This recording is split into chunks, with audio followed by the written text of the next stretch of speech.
நீ எந்த வழியா போனா உள்ள போலாம், எந்த பொக்கிஷத்தை எடுக்கலாம், எந்த இடத்துல இருக்கிற புதையல் எடுக்கலாம் எனக்கு தெரியும். நீ எப்படியே என்ன ஃபாலோ மட்டும் பண்ணு. என் கையை மட்டும் பிடிச்சி, அவன் கையை பிடிச்சிருக்கிறல்ல, அப்படியே வந்துகிட்டே இரு.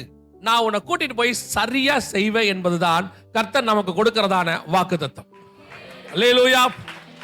அடுத்த வருஷம் என்ன பண்ண போறோம், ஏது செய்ய போறோம், எப்படி ஆகும், இன்னைக்கு வரைக்கும் தான் நம்ம கிட்ட இருக்குது. இன்னைக்கு வரம் வலது கையை பிடித்துக் கொண்டு நடத்தி கொண்டு வந்த தேவன் இனிமேலும் உன்னை நடத்த வல்லமை உள்ளவராக இருக்கிறார். அல்லேலூயா. இதுதான் உங்களுக்கு எனக்கு ஆண்டவர் பண்ற வாக்குத்தத்தம். நிறைய பேருக்கு என்னன்னா, ஆண்டவர் என்னென்னலாம் நமக்கு செய்ய போறாருங்கிறத அப்படியே நமக்கு முன்னாடி பிளான் மாதிரி போட்டு கொடுத்துடணும். பிளான் மாதிரி போட்டு கொடுத்துட்டா நமக்கு நிம்மதி. சில நேரத்துல சில விஷயங்களை தான் கர்த்தர் சொல்லுவாரு, சில விஷயங்களை என்ன செய்ய மாட்டாரு, சொல்ல மாட்டாரு நம்ம கிட்ட. அவரா செய்வார். அது பாட்டு தானா வரும். ஏன்னா உன் வலது கையை பிடித்து கொண்டு போகிறது நான்.